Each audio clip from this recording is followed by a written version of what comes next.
جب آپ نے ہی یہ معیار طے کیا کہ عمران خان اپنی سابقہ بیوی کی ماں کی سہیلی کا بھی پولیس کی ذمہ داری تھی کہ وہ رضا ڈار کا فون قبضے میں لیتے. وہ اسحاق ڈار صاحب کو بھی کہتے ہیں کہ سر آپ بھی اپنا فون ہمارے حوالے کریں, ہمیں کچھ فورینسک ٹیسٹ کروانے ہیں. پولیس نے علی ڈار سے رابطہ کیا اور رضا ڈار کے سارے نمبر بند مل رہے تھے, تو انہوں نے فیملی سے رابطہ کیا, تو علی ڈار نے کہا کہ اس کا ایک جرمنی کا نمبر ہے, میں اس پر ٹرائی کروں. بات کریں تو سرمایہ کاری کے نام پر لاہور میں کچھ غیر ملکی خواتین کو لایا گیا تھا, اس میں ڈپٹی پرائم منسٹر اور وزیر خارجہ کا نام استعمال ہو رہا ہے, ان کی کردار کشی کی جا رہی ہے. جب تک کسی کے پاس کوئی مضبوط ایویڈنس نہیں ہے کہ کوئی سی ڈی آر میں کہیں سالکار نے کال کی ہو اس ٹائم, یا اپنے اس کے ساتھ رابطہ ہو, یا جو علی ڈار صاحب ہیں, چونکہ اس وقت یہ جو اس پہ ہم نے پہلے ایک ویڈیو کر چکے ہیں کہ یہ جو ہنگامہ رائے کروائی گئی پریس کانفرنس میں, یہ بنیادی طور پر حکومتی ایجنڈے کا حصہ تھی تاکہ جو سوال ہیں نہ پوچھے جا سکیں. بہر سوال آج بھی جنم لے رہے ہیں کہ جب یہ جو تمام تر تحقیقات ہوئی, کیا جو مبینہ ملزم ہے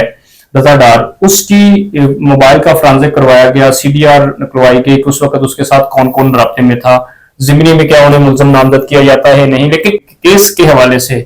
آپ کی کیا انڈرسٹینڈنگ ہے کہ آپ کیا سمجھتے ہیں کہ موجودہ جو سسٹم ہے اس میں شفاف تحقیقات ہوں گی؟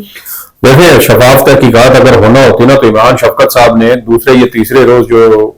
بلاغ کیا تھا اپنا, غالباً جس روز فیصل کامران فیصل نے اپنی پریس کانفرنس کی تھی, اس پریس کانفرنس کے اگلے روز شاید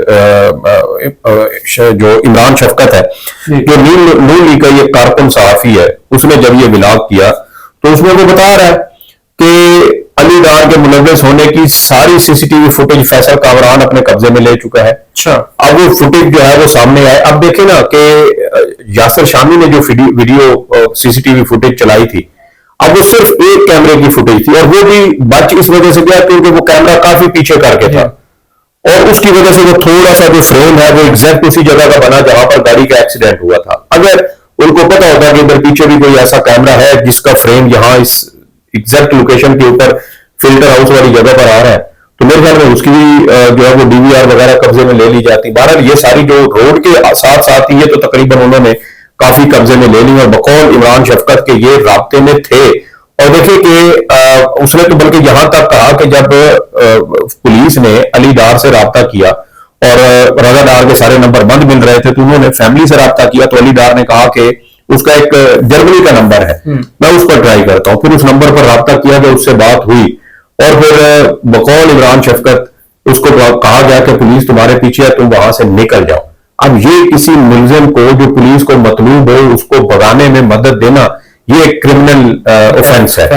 ٹھیک ہے. تو اس کے اوپر فوجداری چارجز لگنے چاہیے تھے, ابھی تک علی ڈار کے اوپر کیوں نہیں لگے؟ اور اگر یہ خبر غلط ہے تو ابھی تک عمران شفقت کے خلاف کوئی پیکا کے تحت مقدمہ کیوں نہیں دائر کیا گیا کہ اتنا بڑا کوئی الزام لگایا, اور وہ بھی نون لیگ کا صحافی, کوئی اینٹی نون لیگ ہوتا تو پھر بھی آپ کہتے ہیں جی یہ پروپیگنڈا ہے. اور دوسری بات یہ ہے کہ ایف آئی آر کے اندر خواتین کے 164 کے بیان کے اندر انہوں نے یہ کہا ہے کہ ہمارے ویزے رضا ڈار نے ارینج کیے تھے. رضا ڈار اسحاق ڈار کا نواسا ہے, اسحاق ڈار پاکستان کا وزیر خارجہ ہے, سٹنگ وزیر خارجہ. اب اگر سٹنگ وزیر خارجہ کے اوپر یہ الزام لگ رہے ہیں اور وزیر خارجہ کے ماتحت آتا ہے دفتر خارجہ, اور دفتر خارجہ آپ کے ویزے جاری کرتا ہے, تو یہ ڈائریکٹ لنک بن رہا ہے اسحاق ڈار صاحب کے ساتھ. اب یہ پولیس کی ذمہ داری تھی کہ وہ رضا ڈار کا فون قبضے میں لیتے. وہ اسحاق ڈار صاحب کو بھی کہتے ہیں کہ سر آپ بھی اپنا فون ہمارے حوالے کریں, ہمیں کچھ فورینسک ٹیسٹ کروانے ہیں. وہ علی ڈار کو بھی کہتے ہیں جناب آپ بھی اپنا فون ہمیں دیں, یہ 3 فون آپ لے لیں, بلکہ ان تینوں کی بھی ضرورت نہیں ہے. آپ رضا ڈار تو آپ کی تحویل میں حراست میں ہے, اس کا موبائل فون بھی ہوگا, آپ اس کے موبائل فون وہ جرمنی والے نمبر والے وہ سی ڈی آر کو بھی چھوڑیں, زیادہ تر کمیونیکیشن آج کل واٹس ایپ کے اوپر ہوتی ہے, تو آپ واٹس ایپ کا فورینسک کروائیں. یہ ساری چیزیں آپ کے سامنے کھل جائیں گی کہ وہ کس کے ساتھ رابطے میں تھا. اور جیسا کہ الزام ڈائریکٹ خواتین خود لگا رہی ہیں کہ ہمارے ویزے اس نے ارینج کیے ہیں, تو اب اس کا نانا وزیر خارجہ ہو تو کیا لگتا ہے آپ کو وہ کسی تیسرے بندے کو جا کر کسی ایجنٹ کو کہے گا کہ یہ ویزے مجھے لگوا دو؟ طور پہ وزیر کو پتہ بھی نہیں ہوتا نیچے سے ہماری خوش گمانی ہے نا, پاکستانی ویزا ایئرپورٹ بعد میں ہمارے کو مل جاتا ہے. جی جی, یہ تو ہمارا, ہم کہیں گے نا کہ یہ ہمارا گمان اتنا اچھا ہے کہ ہم یہ بات کر رہے ہیں. جو جرائم ہوتے ہیں نا, جرائم کے اندر تو یہ ساری کڑیاں ملائی جاتی ہیں, اور دیکھیں اب چونکہ الزام آ رہا ہے تو ظاہری بات ہے الزام آیا تو پھر جواب دہی تو ہونی چاہیے. جب آپ نے ہی یہ معیار طے کیا کہ عمران خان اپنی سابقہ بیوی کی ماں کی سہیلی کا بھی ذمہ دار ہے لندن میں, اور اس کے بارے میں بھی خبریں چھپی, جب عمران خان کے بارے میں کہا گیا کہ وہ اپنی موجودہ بیوی بشرا بی بی کی دوست فرح گوبی کے اعمال کا بھی ذمہ دار ہے جس کا سسر اس وقت نون لیگ کا سٹنگ ایم پی اے تھا, تو پھر اب آپ بھی آئے نا ذرا میدان میں اور آپ اپنے نواسے کی آ کر صفائیاں دیں. اب آپ جیل بھگتے ہیں, آپ کے بنائے ہوئے یہ سارے اصول سارے ضوابط ہیں جو عمران خان کے لیے قانون کی ایک حد آپ نے مقرر کی تھی, وہی حد اب آپ کے اوپر بھی لاگو ہونی چاہیے. تو یہ وہ ساری چیزیں ہیں جو میرے خیال میں بہت سارے معاملات کو الجھا رہی ہیں. اور ابھی بھی دیکھیں کہ پولیس کی جانب سے اس سارے عمل کے دوران کیا پولیس نے یہ آج تک کہا ہے کہ ہم نے ملزمان کا موبائل فون ریکور کیا ہے, ہم نے فورینسک کے لیے دے دیے اور فورینسک ڈیٹا آئے گا تو اس سے مزید چیزیں سامنے آئیں گی؟ کوئی ایسی چیز نہیں کی گئی. عمران شفقت نے تو یہاں تک الزام لگایا کہ پولیس اس سارے معاملے کو کور کرنے کی کوشش کر رہی ہے, اس سارے معاملے کو جو ہے وہ اس کے اوپر اثر انداز ہونے اور شواہد مٹانے کی کوشش کر رہی ہے. اب یہ جو کیس ہے یہ ہے ریپ کا اور اغوا کا, اور یہ دونوں جو دفعات ہیں اغوا برائے تاوان کی اور ریپ کی اجتماعی زیادتی کی, یہ دونوں اس کے اندر سمجھوتا نہیں ہو سکتا, صلح نہیں ہو سکتی, راضی نامہ نہیں ہو سکتا.